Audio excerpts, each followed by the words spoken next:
ולסיום העצרת שלנו, אני מתכבד להזמין את דוקטור שמחה אפשטיין, סימי, חבר היהדות.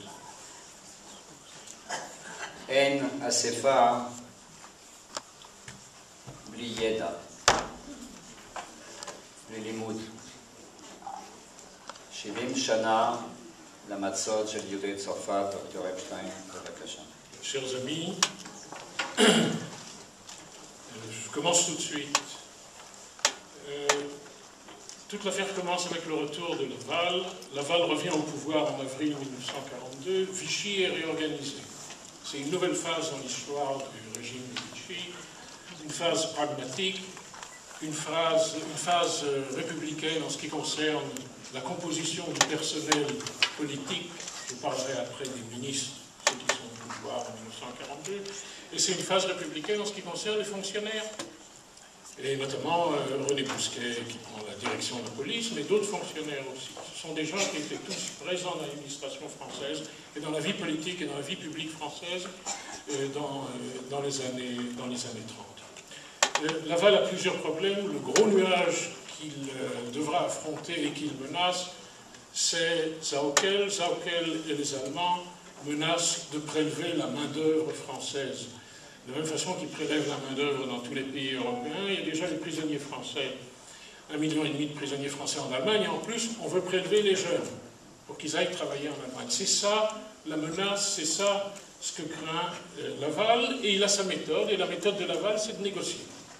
Il pense pouvoir être assez malin, compte tenu de l'asymétrie entre la situation de la France et la situation de l'Allemagne, mais il pense être quand même assez malin en négociant pour limiter les exigences allemandes.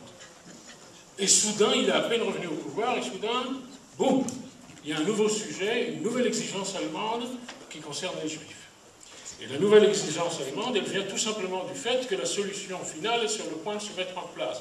Vous savez que la décision a été prise vers la fin 1941, il y a encore beaucoup d'hésitations quant au rythme, mais la machine est mise en place au printemps 1942. La machine, ce sont les 6 camps d'extermination, les 6 camps de mort, vers lesquels vont confluer d'abord, bien entendu, les Juifs polonais, mais aussi les Juifs de toute l'Europe. Et donc, on est au printemps 1942, et la machine doit fonctionner, et la France fait partie de l'espace dont les Juifs doivent être prélevés pour être exterminés. Et la fameuse réunion de juin chez Eichmann, où il est question de juin 1942, où il est question de la Belgique, des 3 pays occidentaux qui sont sous domination allemande, la Hollande, la Belgique et la France. On envisage 100 000 pour la France. Ensuite, un peu plus tard, ce chiffre sera réduit à 40 000 pour la France. Mais c'est ça le quota que la France doit tenir. Alors, il faut bien comprendre cette situation, qui est assez préoccupante pour chacun des pays. Il y a des pays où il n'y a pas de problème, où les Allemands agissent tout de suite et prélèvent tout de suite les Juifs vers l'extermination. Ce sont les pays où il n'y a pas de gouvernement. En Pologne, il n'y a pas de gouvernement, donc les Allemands n'ont aucun problème à commencer immédiatement le prélèvement des Juifs des ghettos et à les amener vers l'extermination. Le 22 juillet 1942 commence la déportation des Juifs du ghetto de Varsovie. Ça va durer 2 mois. 300 000 Juifs vont être déportés à partir du 22 juillet vers Treblinka, où ils vont être massacrés tout de suite. Là, les Allemands n'ont pas besoin de négocier. Il y a un autre pays où les Allemands n'ont pas besoin de négocier, c'est en Hollande. En Hollande, il n'y a pas de gouvernement. Et donc, en Hollande, la décision est prise et les déportations hollandaises commencent tout de suite, à la mi-juillet, avec la police hollandaise qui arrête les Juifs, et les Juifs sont transportés vers l'Europe.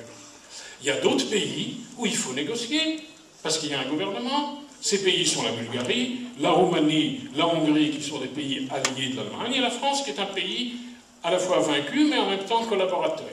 Là, il faut négocier. Dans tous ces pays, la réponse des dirigeants, qui sont tous des dirigeants pro-allemands d'une manière ou d'une autre, les alliés de l'Allemagne, la Bulgarie est alliée de l'Allemagne, la Hongrie, bien entendu, alliée de l'Allemagne, la réponse, et il faut l'avoir en tête pour comprendre ce qui va se passer au Veldiv et ce qui va se passer en France dans l'été 42, la réponse c'est « nous donnons les Juifs étrangers, nous ne donnons pas les Juifs nationaux ». En Bulgarie, on dira « on ne donne pas les Juifs bulgares ». Vous voulez les Juifs grecs, il y a des morceaux de Grèce qui sont des morceaux de Macédoine dont la Bulgarie s'est emparée. Vous voulez les Juifs grecs, prenez-les. C'est la même chose que fera la Hongrie. La Hongrie, jusqu'en 1944, ne donnera pas les Juifs hongrois, elle donnera les Juifs étrangers. Elle ira même les massacrer en Serbie du Nord.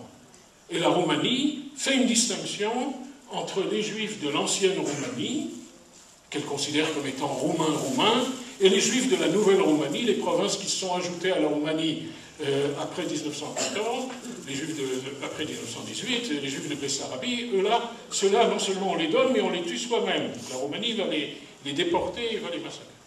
Et donc la structure selon laquelle un pays à qui l'Allemagne demande « donnez-nous vos Juifs », un pays répond « je donne mes Juifs étrangers, je ne donne pas mes Juifs nationaux », n'est pas une invention française. C'est une structure qui domine l'Europe. Pas partout, il y a toujours des exceptions. La Croatie est très fière de donner immédiatement ses Juifs, les Juifs croates. J'entre pas dans les détails. Pour la plupart des pays, la réponse aux demandes allemandes est « les étrangers, vous les prenez, je ne suis pas responsable, les nationaux, vous ne les prenez pas ». Et c'est comme ça que la France va réagir. Et si on ne comprend pas ça, et si on ne l'a pas en tête, on ne comprend pas ce qui va se passer ici. On ne comprend pas ce qui va se passer ici. Alors, ce qui commence, c'est une négociation.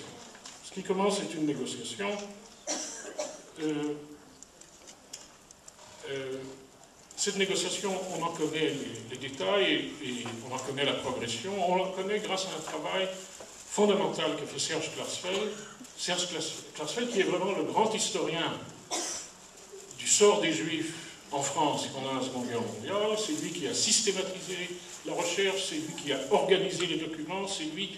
Il y a une grande différence entre ce qu'on savait avant lui et ce qu'on sait après lui, et j'en profite pour rendre hommage à son travail d'historien, en plus de ses autres champs d'activité, militants bien entendu, et combattants de la mémoire, mais j'insiste sur le côté purement historien et purement professionnel. Alors, on connaît les acteurs de la négociation, et les acteurs de la négociation, je les mentionne très rapidement, mais c'est très important à retenir. Les Allemands, il y a deux préoccupations différentes. Il y a Dannecker qui veut le maximum de Juifs et tout de suite, et il y a les chefs des SS qui sont Oberg et Knochen, qui sont supérieurs de Dannecker, qui ont d'autres préoccupations. Et une de leurs préoccupations, c'est qu'ils doivent assurer l'ordre en France, et donc ils veulent respecter le régime de Vichy, et ils ne veulent pas entrer en affrontement direct avec le régime de Vichy. Et donc, il y a une contradiction au sein des négociateurs allemands. Bien entendu, ils appartiennent tous à l'empire de Himmler, et donc, finalement, ils font la même politique et ils obéissent aux mêmes ordres. Mais il y a des contradictions entre eux. Il y a des contradictions aussi chez les Français qui vont négocier. Darquier de Pellepoix, qui vient d'être nommé comme commissaire aux affaires juives, est hyper enthousiaste, il veut envoyer le affaires juives, il veut être hyper actif. Bousquet, qui représente Laval et qui représente l'État français, a d'autres préoccupations. Une de ses préoccupations, c'est de réduire Darquier, tout en l'utilisant d'ailleurs, et il va l'utiliser parce qu'il va lui faire porter le chapeau de la RAF, ce dont Darquier se vengera en 1978 dans son interview à l'Express, pour ceux qui se souviennent de cette fameuse interview à l'Express où Darquier dira c'est pas moi, c'était Bousquet, et il avait absolument raison. Donc, chez les Français aussi, il y a plusieurs approches. Mais il y a une approche dominante qui est celle de Bousquet et Laval. Et donc, on a les étapes de cette négociation. Je ne vais pas rentrer dans tous les détails de cette négociation. Cette négociation est assez longue pendant le mois de juin. On arrive à la conclusion que, à partir du moment où on respecte la demande des Français qui est « vous ne prenez pas les Français, vous ne prenez pas les nationaux, vous ne prenez que les étrangers », et si on en veut 40 000, parce que 40 000 c'est le contingent qu'on a reçu de Berlin et qu'il faut remplir, et les trains viendront sur la base des 40 000, à savoir des trains de 1000. Donc Klarsfeld a fait la liste très précise, un train arrive, il a 1000 et il doit repartir avec 1000. Et donc, les trains vont arriver, il en faut 40 000. Si on ne peut pas prendre les Français, alors il faut étaler les prises. N'oubliez pas qu'en France, il y a 330 000 Juifs, dont les 2 tiers ou même plus sont français. Et donc on ne peut pas les prendre pour l'instant si on applique le principe sur lequel Vichy va se brancher. À savoir, on ne prend pas les Français. Les étrangers, vous en faites ce que vous voulez, les Français, on ne les prend pas. Et donc, on va être obligé de modifier les critères de la demande, et c'est très important, je le mentionne très rapidement. À l'origine, les 40 000 devaient être des gens en âge de travailler, c'est-à-dire à partir de 16 ans et jusqu'à 40 ans. Mais si on ne peut pas prendre parmi les Français, s'il ne faut prendre que parmi les étrangers, et même pas tous les étrangers, s'il faut prendre parmi ceux qu'on appelle les apatrides, qui sont en fait ceux qui sont les juifs polonais, les juifs allemands, les juifs autrichiens, on les appelle les apatrides, eh bien il faut élargir les critères. Élargir les critères, ça veut dire qu'il faut rabaisser l'âge de départ, il faut étendre l'âge de préhension, c'est-à-dire non pas 40 ans, mais aller jusqu'à 50 ou aller jusqu'à 60 ans, et il faut élargir la zone.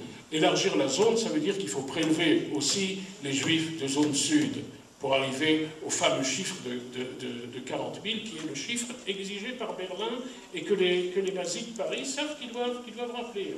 Parce que c'est ça le contingent, c'est ça le quota qu'il faut apporter.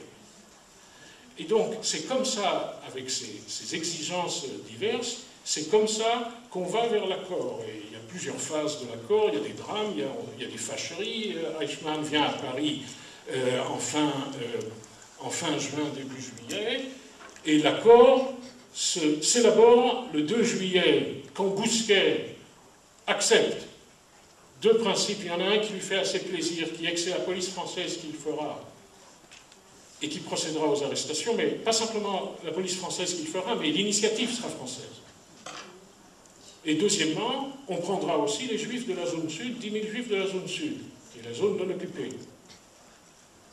En échange, et c'est ça l'accord qui s'élabore, en échange les Allemands acceptent, eux disent provisoirement, les Français espèrent pour tout le temps, le principe qu'on ne prendra pas les Français, qu'on ne prendra que les étrangers, et même pas les étrangers, ceux qu'on appelle les apatrides, qui est une catégorie un peu plus restrictive que les étrangers. Et c'est ça le fameux accord du 2 juillet, accord qui se confirme le 4 juillet, et accord que Laval, qui vient à Paris, qui rencontre Knochen, je ne suis pas sûr que ça apparaît, la fameuse rencontre entre Laval et Knochen, où Laval ajoute que si déjà vous prenez les juifs de la zone sud, si déjà vous prenez 10 000 juifs de la zone sud, prenez aussi les enfants. Laissez pas plusieurs milliers d'enfants sans parents. Il essaiera de justifier après ça pour des raisons humanitaires. Les raisons sont vraisemblablement non humanitaires, elles sont liées au fait qu'il a envie de se débarrasser. Si déjà, il ne sait pas ce qu'il va faire avec quelques milliers d'enfants, si déjà on prend les parents, alors qu'on prenne aussi les enfants. Et donc à partir du 4 juillet, la structure est faite. Il y a un accord. Il y a un accord entre les Allemands et les Français. C'est la police française qui fera le travail en zone nord et en zone sud, sur initiative française. Les juifs français ne seront pas touchés et on entrera aussi évidemment en zone sud. Les dernières étapes sont bien entendu des étapes techniques. Les étapes sont des étapes techniques. Du 7 juillet et du 10 juillet, on travaille beaucoup à la préfecture de police de Paris. Il n'y a pas que Paris, bien entendu, on n'a pas le temps d'en parler, il y a aussi la province occupée, et il y a aussi la zone sud. Ce dont nous allons surtout parler, ce dont nous parlons surtout, bien entendu, c'est Paris. Et donc on prépare Paris. Et là, il y a un travail d'état-major absolument détaillé, fondé sur le fichier juif, l'utilisation du fichier juif, la répartition des équipes. Il y a le problème de fixer les critères, et là, il faut être très précis dans les critères. Quels sont les âges? C'est au-delà de 2 ans. Qu'est-ce qu'on fait dans tel et tel cas? Qu'est-ce qu'on fait dans le cas d'un mariage mixte? Qu'est-ce qu'on fait avec des exemptions, etc. Qu'est-ce qu'on fait avec les nationalités? Il y a tout un problème de nationalité. Il y a certains juifs qualifiés d'apatrides, et eux, il n'y a aucun problème à les prendre, mais il y a un certain nombre de nationalités de pays alliés à l'Allemagne. Est-ce que si on trouve un juif hongrois, allié de l'Allemagne, est-ce qu'on le prend, etc., etc. Il y a toute une série de problèmes, des critères qui sont fixés, et ils sont fixés par du travail intensif, du travail d'état-major. C'est ce fameux travail d'état-major où tout l'état-major de la police française travaille, à tous les niveaux, bien entendu. Les Allemands regardent ce qui se passe. Darky et Pellepoix et ses antisémites du commissariat aux affaires juives, et ces antisémites du commissariat aux affaires juives sont à côté. Fondamentalement, c'est un travail de la police française. Un travail de la police française, de la même façon que ce sera un travail de la police française, qu'à partir du 16 et du 17 juillet, d'arrêter les 13 000 juifs. On pensait en arrêter plus. Il y a eu des fuites. Il y a eu des fuites, et là, je prends la liberté de raconter un événement personnel. Mon père avait un ami qui était commissaire de police, et le commissaire de police lui annonce qu'il va y avoir une rafle. Mon père est persuadé, comme l'étaient beaucoup de juifs à l'époque, que la rafle ne viserait que les hommes, parce que dans les rafles de 1941, on n'avait pris que les hommes. Les fameuses rafles de mai, août et décembre 41, on n'avait pris que les hommes.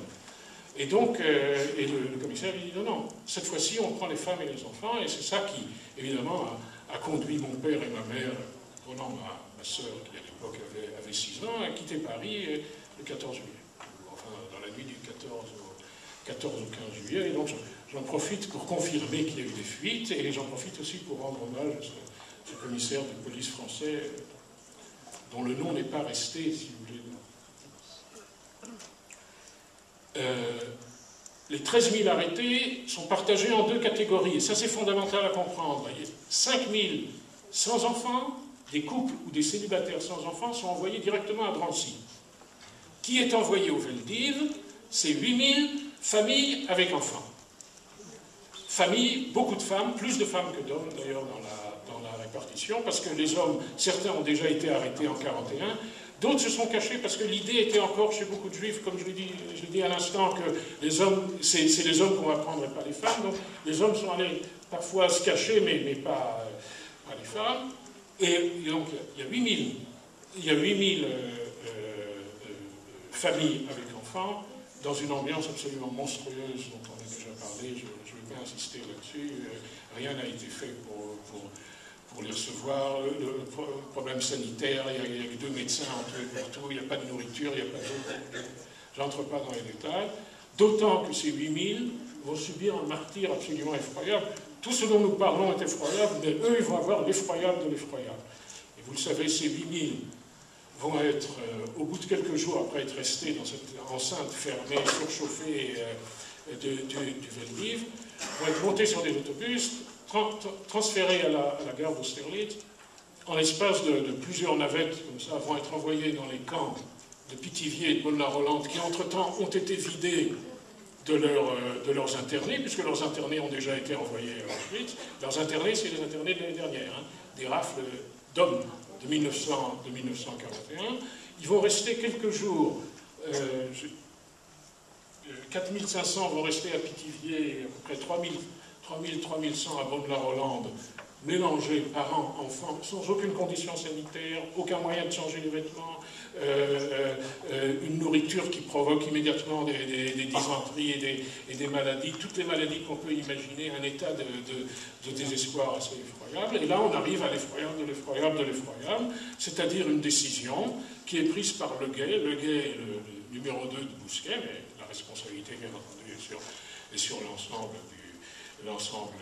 du système. La décision qui est prise à Le Gay de dire, comme les trains arrivent et comme on a besoin de remplir les fameux 1000 qui arrivent pour chaque train, eh ben, on va prendre les parents, on ne va pas prendre les enfants pour l'instant, on ne va pas prendre les enfants parce qu'on n'a pas encore reçu la réponse de Berlin concernant la question de savoir si on envoie les enfants ou pas.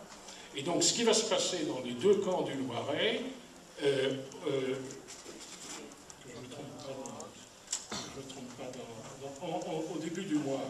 au début du mois d'août, à partir du 31 juillet, c'est qu'on prend les parents et les adolescents, on les déporte, ils vont partir directement, c'est des trains qui vont partir directement du Loiret jusqu'à Auschwitz, et on laisse les enfants sans les parents. Alors les enfants sont absolument désespérés, vous imaginez les scènes de séparation entre les parents qu'on emmène et qui essayent de se battre pour garder les enfants qui sont dans un état absolument effroyable, aussi bien au niveau mental, moral, imaginé, et au niveau physique. Et on laisse les enfants, et il y a des milliers d'enfants qui restent à Pithiviers, des milliers d'enfants qui restent à Bonne-la-Rolande. Il y a très peu d'adultes pour s'occuper d'eux. Il y a quelques organisations charitables. La Croix-Rouge n'était pas tellement engagée, et pas tellement montrée. Il y a quelques jours comme ça où les enfants croupissent entre eux dans une ambiance absolument effroyable, jusqu'à ce que vers la mi-août est prise la décision. Enfin, l'autorisation est arrivée de Berlin, on prend aussi les enfants. Je n'ai pas le temps de rentrer dans la question pourquoi ça a pris du temps à Berlin de dire on prend aussi les enfants. Une des raisons, c'est qu'il faut camoufler ça en travail, et donc en principe il ne doit pas y avoir d'enfants, puisque le camouflage, c'est qu'on va travailler, on ne va pas prendre les enfants, mais il y a une raison plus profonde aussi qui est liée à la manière dont, à l'intérieur du système nazi, s'est prise la décision interne de massacrer aussi les enfants des pays occidentaux. Pour les enfants polonais, en Pologne, il n'y a aucun problème, on massacre tout de suite les enfants à Treblinka, de Varsovie. Mais la question restait encore assez peu claire à l'intérieur du système nazi si on On applique ça aussi aux Juifs des pays occidentaux. Et donc, ça prend du temps jusqu'à ce que la réponse arrive d'Eichmann. La réponse arrive, oui, on prend aussi les enfants. Et donc, les enfants sont déportés. Eux, ils ne sont pas déportés directement de Pithiviers et de Braine-l'Hollande. Nous, on les ramène d'abord à Drancy, dans l'état que vous pouvez imaginer. Il y a plusieurs milliers d'enfants qu'on ramène à Drancy sans rien. Et de Drancy, ils sont déportés par ces fameux trains, 1000 par jour. Où il y a 1000 par train, si vous voulez. On mêle quelques adultes avec eux. Pas que des avions, que des envois d'enfants. Ça se passe en plein Loiret, ça se passe en pleine France. Ce sont des Français. Ce sont des Français au plus bas niveau comme au niveau supérieur. Ce sont des Français qui organisent ça et qui font ça. Les Allemands sont à côté, ils comptabilisent les. Je veux juste un mot. Pendant ce temps, les rafles, pendant le même mois d'août 1942, les rafles, d'abord on ramasse les camps de Juifs étrangers qui sont déjà dans la zone sud, dans les Gurs, on les déporte, et ensuite il va y avoir 26-28 août, les fameuses rafles de la zone sud, qui sont des rafles très brutales et très violentes, parce que Bousquet a donné des indications très claires, très dures, sur la manière dont la police va se comporter, en tenant compte du fait qu'il y a eu des fuites, et maintenant il ne faut plus qu'il y ait de fuites, et si fuite au double sens du terme, fuite, c'est aussi bien le policier qui parle d'abord, vous voyez ce que je veux dire, et fuite le juif qui fuite. Au total, si vous voulez, c'est juste un mot sur ce fameux été 42. L'été 42 ont été déportés en tout, y compris ceux qui avaient été arrêtés en 41 et qui ont été déportés à partir de mars 42, ont été déportés en tout 42 000 juifs. Parlez au micro, s'il vous plaît. 42 000 juifs de France, ce qui est plus que la moitié du total des juifs de France qui seront déportés pendant toute la guerre. Hein. C'est l'été 42 qui est l'été absolument fondamental de la Shoah en France. Je n'entre pas dans les raisons qui font que par la suite ça je veux poser très rapidement maintenant, si vous voulez, très rapidement les questions qui se posent autour de ce fameux été, et en particulier autour de la rafle du Veldiv. La première question est: que savaient les dirigeants de Vichy du destin des Juifs et du sort des Juifs? Alors, il est évident qu'ils n'avaient pas en tête la totalité du plan d'extermination nazi, mais il est tout aussi évident qu'ils se rendaient compte, et ils avaient tous les éléments pour se rendre compte, que les Juifs n'étaient pas transférés vers des sanatoriums en Pologne ou des sanatoriums vers l'Est de l'Europe. Et c'est donc en toute connaissance de cause que le destin qui attendait les Juifs était quelque chose de mauvais, sans avoir le détail comment fonctionnaient les chambres à gaz, bien entendu, mais c'était quelque chose de mauvais.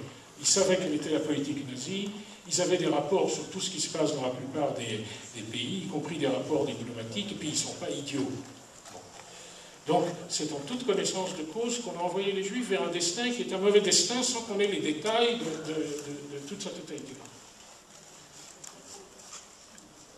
Une question dont je n'ai pas le temps de parler, qui est importante, c'est les réactions non juives, notamment les réactions de l'Église, notamment les réactions de l'Église catholique, les réactions protestantes.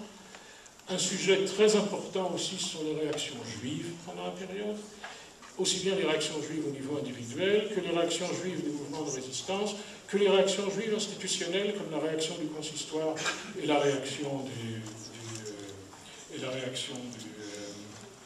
de l'UGIF, dont je n'ai pas le temps de parler. Je voudrais deux points courts pour terminer, avant que mon ami Shlomo ne prenne des mesures. Première question. J'en ai un peu parlé. Qui sont les ministres de Vichy en 1942? Alors j'ai fait le compte et j'ai publié là-dessus beaucoup de choses. Les ministres de Vichy en 1942 sont des philosémites, ne sont pas des antisémites. Lucien Romier, qui est le plus proche conseiller de Pétain, est l'auteur d'un texte philosémite de très haut niveau publié en 1937. Catala, qui est à la fois le patron idéologique de Bousquet et un très grand ami de Laval, était de toutes les protestations contre l'antisémitisme dans les années 30, et il est membre du comité, lors de l'exposition universelle, il était même membre du comité pour la Palestine juive. Vous savez, il y a un pavillon de la Palestine juive à l'exposition universelle, il est parti du comité. Hubert Lagardelle, qui est ministre du Travail, est un ancien Dreyfusard de combat, etc. Laval lui-même n'a jamais été antisémite. En d'autres termes, et si on prend les fonctionnaires, c'est exactement la même chose. La plupart des fonctionnaires de la préfecture de police qui organisent la rafle sont des gens qui ont lutté dans les années 30 contre la cagoule et contre les groupements d'extrême droite. Il y en a même qui étaient spécialisés dans la lutte contre les groupements d'extrême droite, et Bousquet lui-même dirigeait une cellule au temps du Front populaire, dirigeait une cellule qui était la cellule de la lutte contre l'extrême droite. Et je dis ça tout simplement pour dire que c'est beaucoup plus compliqué que ce qu'on pense. Ici, il ne s'agit pas d'une France noire qui a pris le pouvoir en 1942, c'est la France d'avant qui est au pouvoir en 1942. D'ailleurs, une bonne partie d'entre eux s'en sortiront très bien. Bousquet s'en sortira très bien, comme on le sait. Il faudra plusieurs dizaines d'années jusqu'à ce qu'on commence à se poser la question de savoir ce qu'a fait Bousquet pendant la guerre. Et donc, il est absolument évident, et c'est vrai que Jacques Chirac a eu tout à fait raison de le faire, bien qu'on peut encore aller plus loin. C'est pas simplement la France qui a fait ça, c'est la République qui a fait ça. Les gens qui sont au pouvoir en 1942 sont du personnel administratif ou politique qui, pour la plupart, est du personnel républicain. C'est pas des martiens. C'est pas des martiens. C'est pas des gens d'Action française. Il n'y a plus un seul type d'Action française au gouvernement en 1942. Et c'est pas des martiens. Tout le monde est d'accord que les martiens ne sont pas arrivés. Ce sont non seulement des Français, mais des Français qui viennent de l'intérieur, du système, de la République, la fameuse République radicale, socialiste, Radsok d'un côté, centre-gauche, centre-droit. Et donc ça va beaucoup plus loin, et il sera très facile de se dégager de cette responsabilité en mettant tout sur l'extrême droite, par exemple. C'est trop facile, beaucoup le feront, Et je veux soulever une dernière question en une phrase. Que nul ne s'illusionne sur la question de savoir si Pétain et Laval avaient dit « on n'y va pas, on ne participe pas », que nul ne pense que dans ce cas-là, il n'y aurait rien eu et les Juifs de France auraient passé une guerre absolument merveilleuse. Que personne ne croit qu'un refus de Vichy aurait conduit au sauvetage des Juifs de France. Les Allemands ont toute une série de tours dans leur sac. Ils ont toute une série de moyens de pression. L'un, ça peut être de supprimer le régime de Vichy et de le remplacer par un régime collaborationniste.